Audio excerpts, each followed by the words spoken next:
So without further ado, here are 5, not pros or cons, but just truths about having your dad as your pastor. Number 1, you are the first people to arrive at church and the last people to leave church. Number 2, people either assume you're a complete saint or a future prostitute.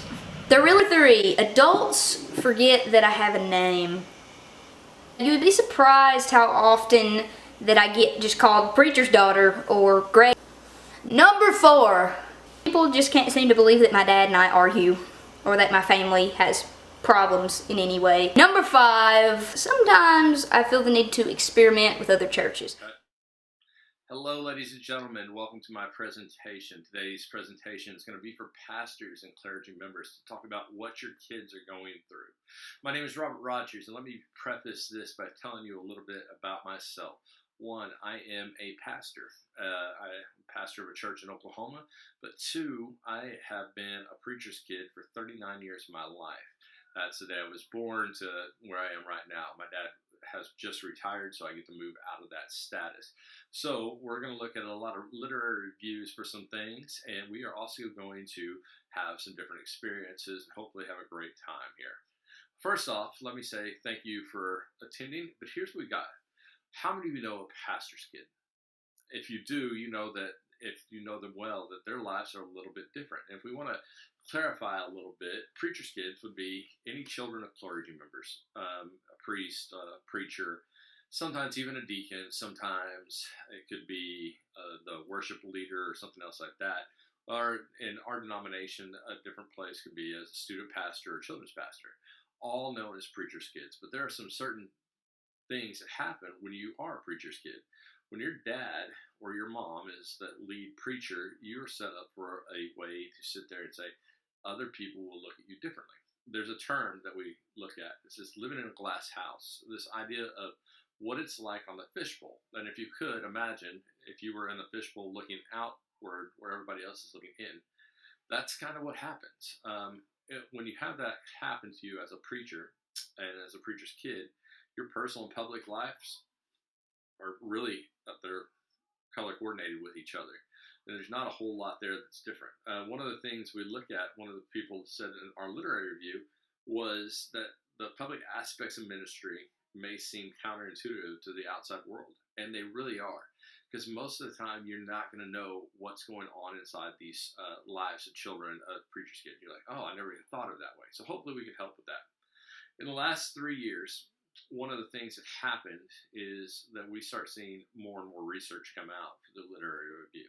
There's a lot of stuff over pastors and how they felt, and a little bit over pastors' wives, but not a whole lot over preachers' kids. There's a large study that was done for about 30 years for preachers' kids, and then a few other studies here or there. But the literary review really says that there needs to be more information given out there. There's a couple good places to look. There's some resources you can look at. But one of the things that we looked at was the lack of interruption. As a preacher, you don't necessarily get to dictate your hours. Your hours aren't an 8 to 5 Monday through Friday. They're actually quite opposite of that. With that comes the effect of what happens with your children. One author writes that he would sit there and be at a hockey game with his kids. And his kids would sit there and get so frustrated because inevitably he couldn't just be dad at that moment. He had to have a conversation with somebody that knew him as a preacher. And the kids wrote that they were totally frustrated by that. And it was one of those things that was just crazy. Some of the other areas that we found were boundaries. And there was a lot of different research on boundaries and how they crossed over and how people would sit there and say, this isn't necessarily what we want to have happen. One of the biggest areas of boundaries that they had was a parsonage. And a parsonage, if you don't know what that is, let me explain that.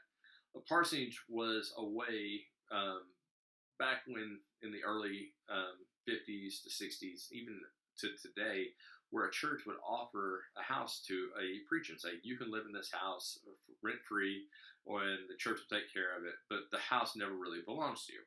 Some of the boundaries that happened with that, and what we saw were that, one, you live awfully close to the church.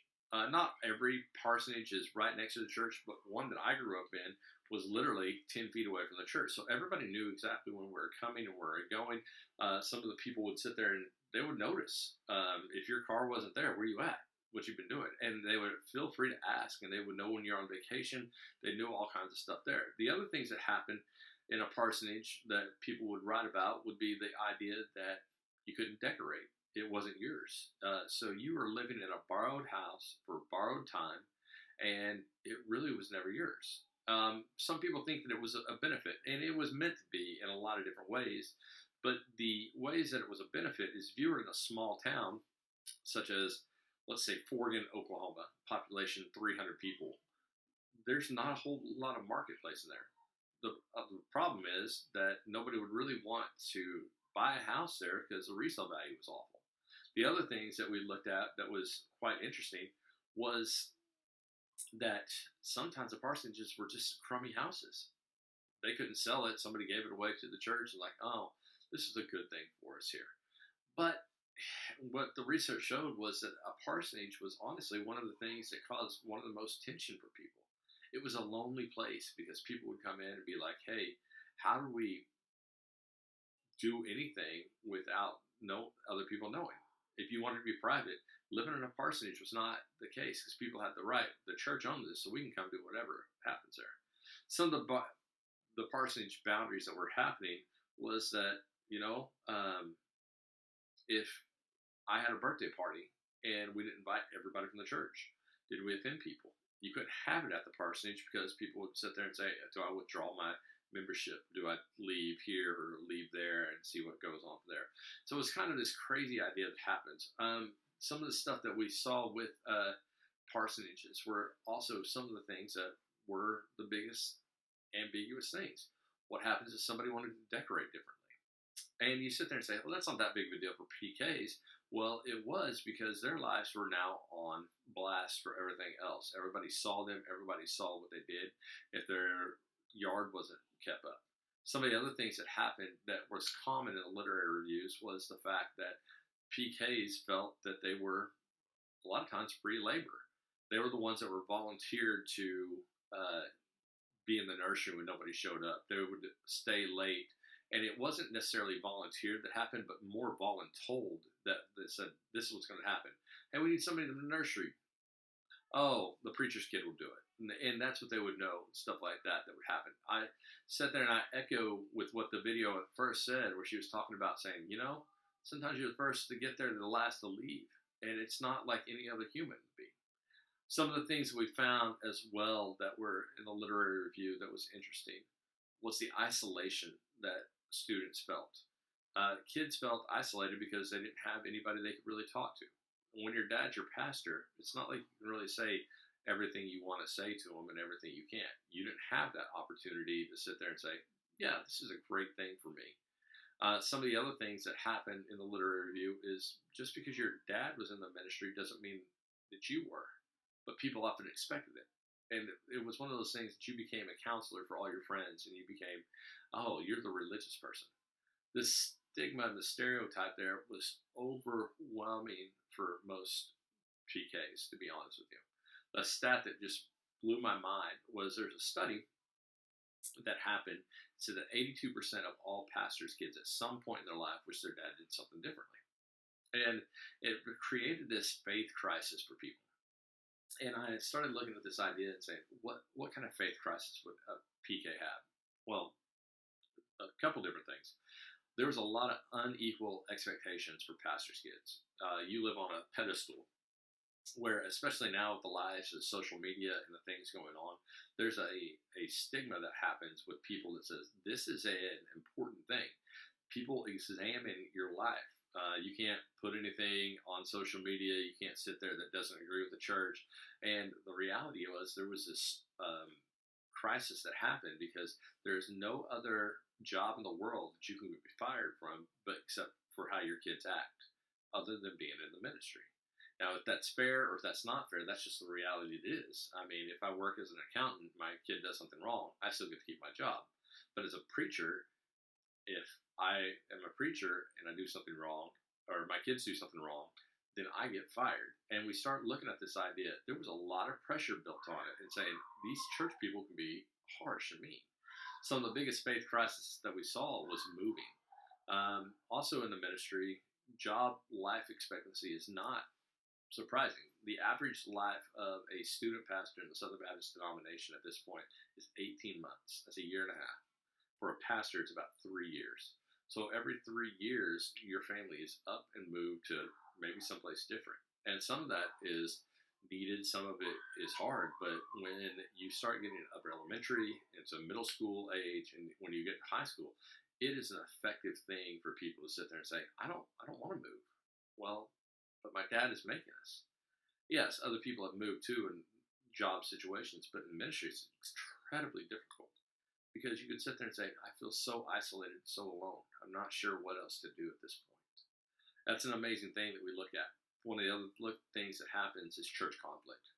Churches are not perfect. If you find the perfect church, you probably shouldn't go there because you know what? The reality is you'll probably screw it up just like anything else in the world. Now we start looking at this idea and say, why does church conflict hurt children? People are mean. And it's what it boils down to.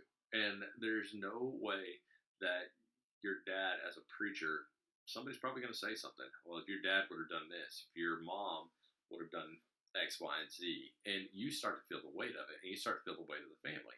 And if you are the point of contention or there's some controversy there, it doesn't matter. It looks bad on your parents, and you say, what do I do at this point? Now, whether that's fair or not, that is an unrealistic weight that is put upon the shoulders of children that are preachers' kids. The literary review shows that there's a whole lot of things out there that still need to be studied, and it's an interesting microcosm of the world that we live in. And to be honest with you, it's one of the things that most church people don't even recognize is happening. So here's a game. I'm going to show you a picture, and I would like you to pick the preacher's kid out. Look hard. Problem is you can't, because what you see there is that there is just normal kids. And preachers' kids, that's one of the things that they have to sit there and look at. We look at this idea and what the girl at the first that introduced the life of a preacher's kid, that you're the first to leave. Everybody either thinks you're a prostitute or a saint. The reality is that you have fights. Every movie makes you look awful, that you're this therapist. And you're sitting there going, this is a hard life to live. And one of the things that we've found for preachers' kids is they don't have the same freedoms as every other human being. So what do you look at? Well, one of the things that they don't is you look at their social media. Nothing controversial should be on there, nothing inappropriate. Dating lives are a little bit up in the air. My father's a preacher is the best way to lose a date. Hey, how you doing? My father's a preacher. Oh, see ya out there.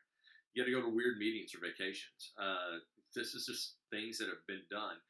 Why are all our vacations around a conference somewhere? It's weird. People think your dad only works on Sundays, which you know is not necessarily true.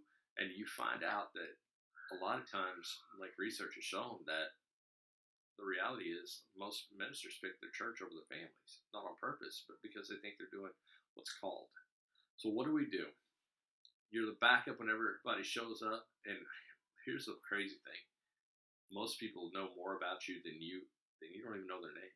So you got a boyfriend on Facebook, or your parents did this. It's awkward. So here's the truth and the practical ins and outs of it. One, there's no such thing as a perfect PK. There's good, there's bad, but we're all human. There's a lot of curiosity in the PK life. A lot of people care, and a lot of people sit there and maybe don't ask the right questions. How you doing academically? How you doing socially, athletically, spiritually? Why would you care about that? Just because you're the preacher's kid now, you get that idea. And parents, you need to protect from them. So how can you protect from them? One, recognize the fact that your kid is normal.